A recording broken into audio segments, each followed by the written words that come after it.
Hello and welcome back to Battania, and as you can see, I've just been successful in persuading Vashorki to potentially join us. Now, I'm hopeful that he will join us for a...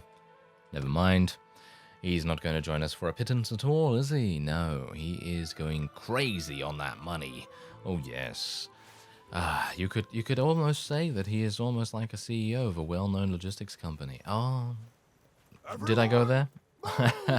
Anyway, we're going to be doing some damage in this desert map, and I'm actually looking forward to what we're going to do afterwards, because I've actually been trying to hunt down Ialus, because Ialus is probably one of the most useful vassals you're going to be able to try and persuade from the Aserai, and hopefully we'll be able to do something with him. Unfortunately, I haven't been able to find him yet. I have taken a look at the encyclopedia, but I just can't find him for some reason. He was apparently nearby, but we're gonna do something about that, obviously, as we after we get out of this. That is for sure. And hopefully we'll hopefully be able to move over here, move my archers. I'm gonna move my archers up there, I think. Now, you may notice something about my army composition at the moment. My army composition is terrible. Oh yes, it is pretty awful. I have been on a bit of a recruiting spree. We have about 250 units in our army total. And, most of those, I'm going to say, well, let's just say maybe almost half of them are recruits and peasants and things like that. So I'm very much hoping that we will be able to level those up as soon as possible. Generally, it would be a better idea for me to find smaller vassals and then go into auto-resolve battles with them, and that would most likely make much more sense, because you're going to get more experience from auto-resolves than you are from regular battles.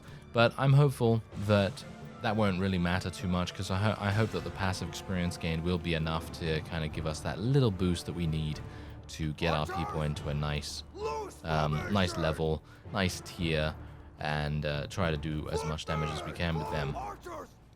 And as you can see, hopefully my archers will start firing at the opponent now, because my cavalry is keeping the enemy's cavalry busy, which is exactly the reason why I said that we should probably get some, and hopefully we'll now see some damage done. Oh yes. Now I'm going to try and kill this guy. Oh, okay, apparently not. Oh, apparently everyone is just absolutely impervious to damage. Yes, apparently they are. Well, let's do some damage. There we go. Can I actually do some... Okay, I'm not entirely sure what is going on here. It seems like I'm only able to kill recruits. There's a Master Archer, Shock Troop. Okay, that's pretty good. But yeah, I have had some very weird experiences recently. I've been in a couple of battles off screen, nothing too dramatic, just against bandits and things like that. And every single time I go for a slash against, like, not even 3 people, just 2 people usually. Every single time, it doesn't go through them. And obviously I do have that setting enabled in Bannerlord Tweaks.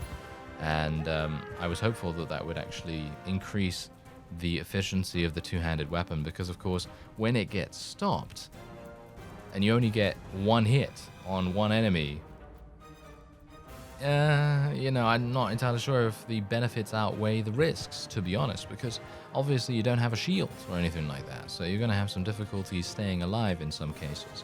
Anyway, I don't know whether you've noticed, but we have Mr. Egan the Red. Egan the Red has joined us because someone actually mentioned in the comments, and indeed asked a question, why I'm not recruiting any additional companions.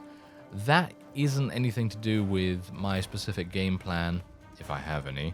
That is literally just a case of me not thinking that I want to gear them up, level them up, and so on and so forth. But I did get Madwan the Engineer, and I also gained Egan the Red. I think we have a number of spaces still free.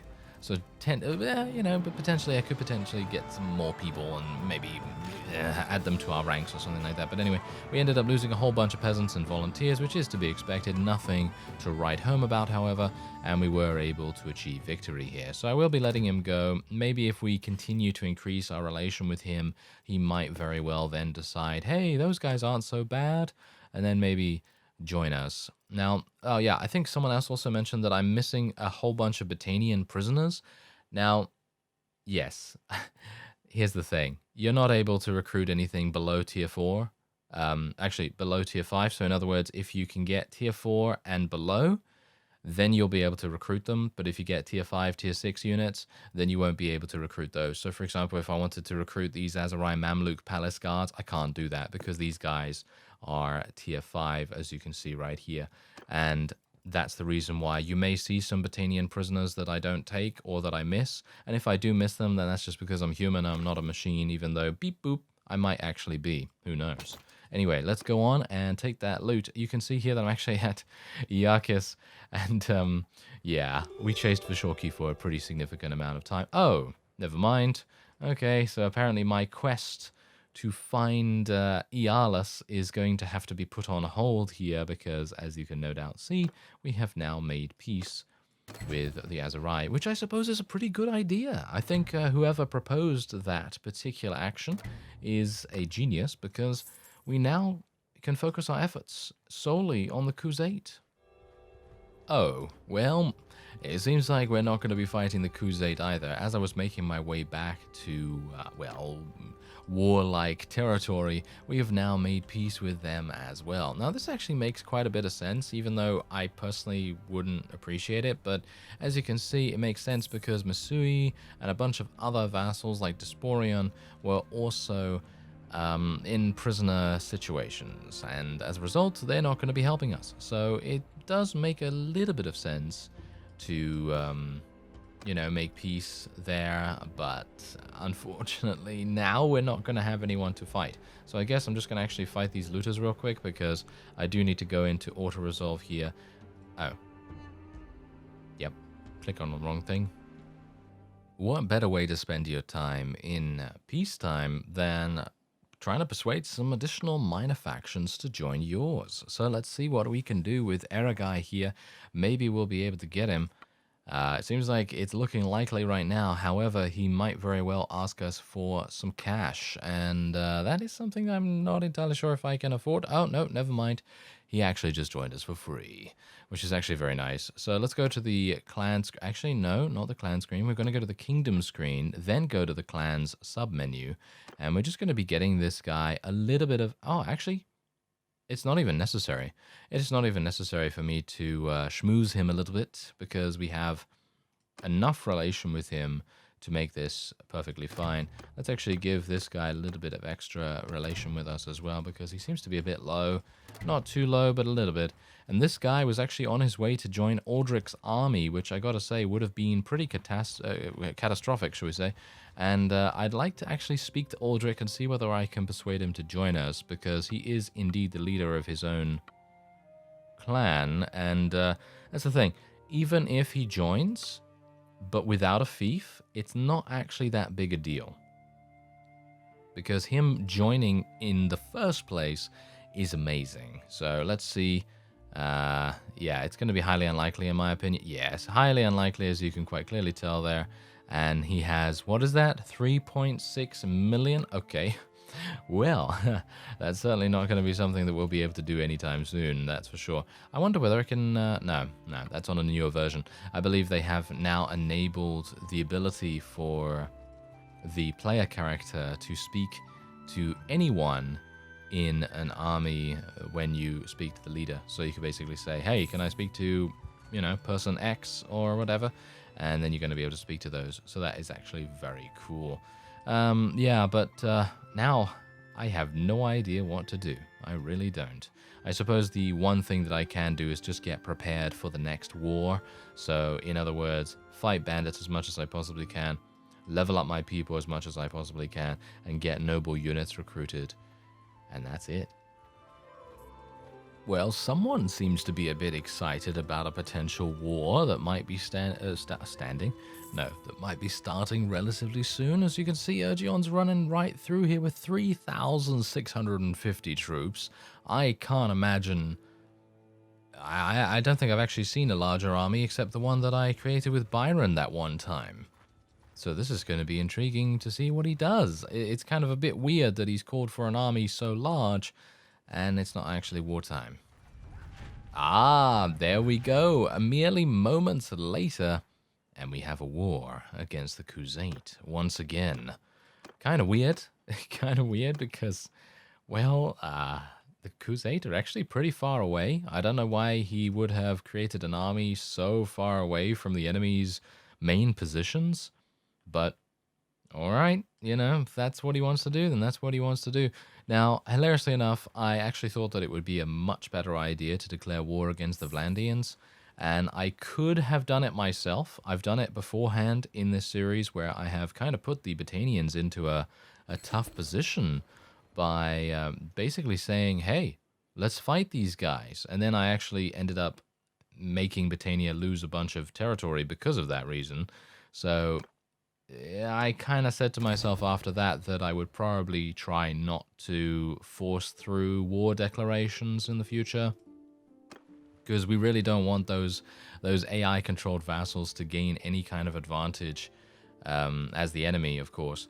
And if I am interfering in the day-to-day affairs of the main faction that we're a part of, then it might very well cause more problems than solutions. So that's generally the reason why I would leave things alone, at least at the moment. I do want to fight these guys, though. I do definitely want to fight these mountain bandits, please, because I have still a number of volunteers, and they really got to remove this, in my opinion. They really have to remove that particular mechanic where there's an army and then your character automatically runs toward it, because I was almost caught up with these mountain bandits. I think that that is a pretty terrible feature, but who knows? Maybe there's a mod that already does that, and it's always funny when mods have to fix, you know, just gameplay mechanics that should be fixed by the developers themselves. But, you know, that's just how it goes sometimes. Anyway, Imperials, okay, not going to be taking any of these. As I've said before, we are playing solely with Battanian units, and I will be taking any prisoners that I can get that are tier 4 or below, that are Battanian focused. What about these highwaymen? No, they become Vlandians. That's unfortunate, isn't it? All right. Well, I'm looking forward to this. It's been quite some time. It's been about, actually 15 minutes, really? 15 minutes in between war declarations? That's actually quite a significant amount of time, considering I actually spent most of it in super fast mode, because obviously we're in fast forward at the moment. Alright, so we have a pretty massive army coming up here. That's Melodia's army, and I'm very much hoping that we'll be able to take Zionica, because Zionica, as you can see, is kind of in a bit of a weird position, because it seems pretty good, you know, pretty good to defend. So I'm very much hoping that he's going to come over here. There are 828 units in there, which is pretty significant. Now, what I would like to also do is just stop. Ooh, hello there, Tynops. Are you? Wait a minute. Isn't he the leader of his own clan? Yes, he is. Perfect. Okay, let's get him. Let's get him. Easier said than done, I think. Easier said than done. I am actually. Wait a minute. I think he's trapping himself here a little bit. Yep. Get him. Oh, so close. So close. Really, really unlucky on my part. Oh, well. Oh, he's driving himself into a corner here. I'm very much hoping I'll be able to get him, because even though this guy at the moment only has 35 units, you can rest assured that he will do his very best to get as many units as he can, once he is a part of a faction that can actually do that, because obviously, as you know, as it stands at the moment, he and his territory basically have nothing. They literally have nothing. So, being able to get him into our army, a dangerous step? Are you serious? Ah, there we go. All right, so he actually has 747,000. So I will be taking a lot of his money, even though this is probably not the best idea, considering he's actually joining us.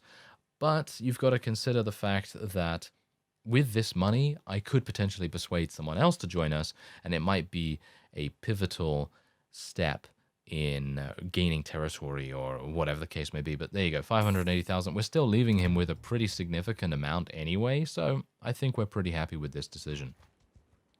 All right. That is great. Zionica, as you can see, is also now under siege, so we're going to join that siege when it is appropriate to do so. Of course, at the moment, they are... Are they actually inside yet? Yeah, I think they actually are inside. Should I even bother? I don't know whether I should even bother. Maybe I should just go and help them with an auto-resolve or something like that, because I'd like to get as many of my units leveled up as possible. So even if I just do an auto-resolve and get a whole bunch of experience as a result of that, then that could be quite advantageous for us. I hope that I'm not going to lose all of my people. Well, whatever the case, doesn't really matter, because getting a good amount of experience for the ones that do survive, that is my main goal here. And we should probably get some loot as well. Yeah, good amount of loot. Okay, so Zionica has fallen. That is nice. We can now vote on the Sacred Majesty here. Do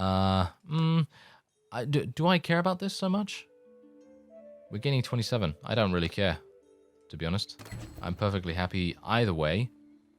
Mantios currently doesn't have that much relation with us, so it kind of makes sense for us to do that. Calatilde, I think, could benefit from this the most. Actually, Eragai doesn't have anything, so I think I'm going to give it to him. There you go, look at that. We're now 95 relation with him and his clan as well. Very, very nice to see that. And I believe we're pretty much done here. Let's take a look at our army, by the way. So this is my army at the moment. As you can see, we're just leveling up a whole bunch of skirmishers, because these skirmishers will either become wildlings or Battanian scouts. And then eventually they will become Battanian horsemen.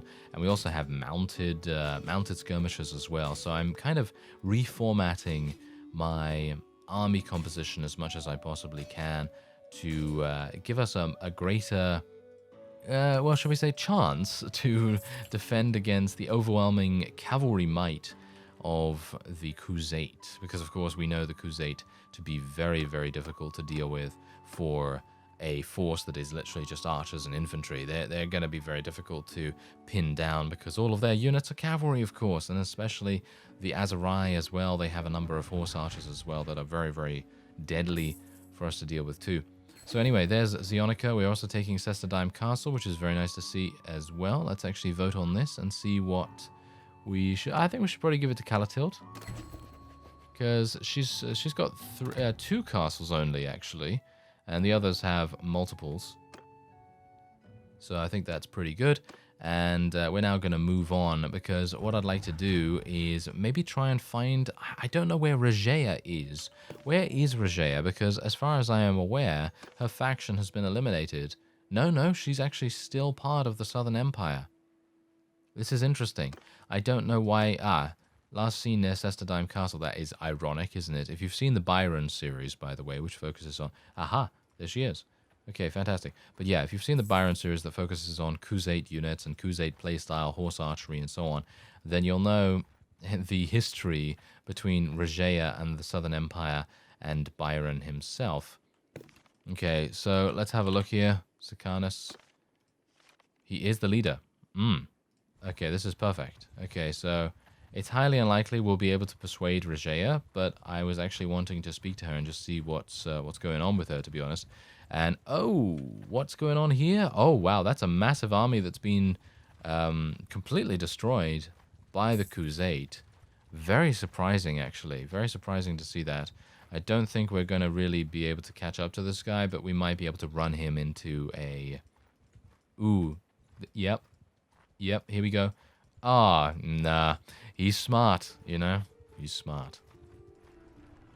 Alright, so here we go. We're actually going to be doing a siege against Chernopsis Castle, and there's a reason why I didn't want to do that beforehand, mainly because I generally like to leave the AI allied vassals alone to do whatever it is that they want to do, because usually they have a good idea as to where they want to go and what they want to do. So, you know, in other words, defending, attacking, and so on and so forth. And me interfering in that sometimes has the adverse effect of actually causing us to become more weakened as a faction than if I were to call for an army, for example, because it might very well be that there is a crisis situation currently going on, and I'm unaware of this because I can't keep my eyes on absolutely every single area of the kingdom at any one time, whereas the AI obviously has that advantage. It's able to consistently monitor all kinds of different goings-ons, and I don't really have that ability. So generally, that's why I say that it's maybe sometimes a better idea to just let them do their own thing. However, that's where this particular siege comes in. I'd like to be able to take Chernopsis Castle because this would consolidate a pretty significant portion of the territory. I still am a little bit unsure as to why I'm not able to zoom out any further than this, to be honest. I feel like the lock on this is a little bit too restrictive.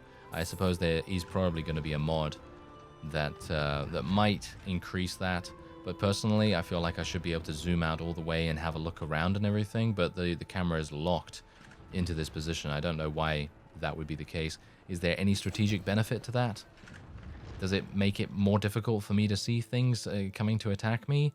Maybe, but in general I wouldn't really see the point in it, because if there is someone coming to attack me, then my spotting skill is going to be the main thing that will determine whether I see that, not whether I'm able to move the camera, because as you can see, I can see from about here, and I can, move the camera 360 degrees, but I can't zoom it out any further than this, and I can't move using the WASD keys.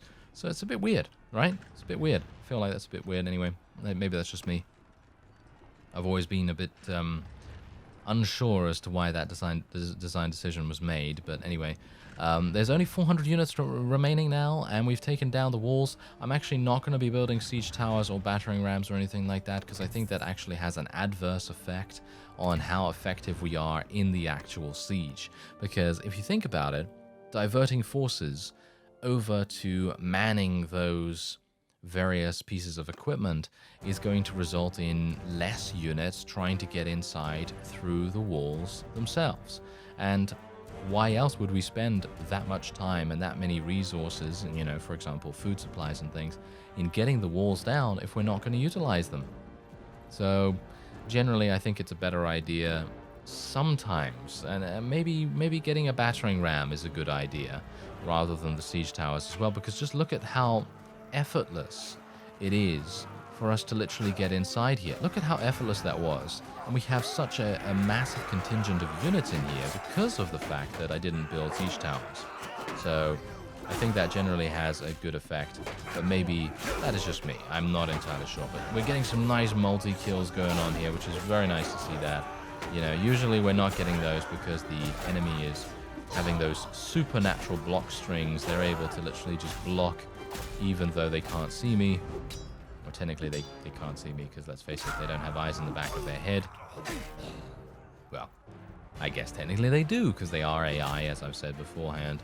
Anyway, there you go. Nice damage. Nice damage. I'd like to increase my thrown weapon proficiency as well.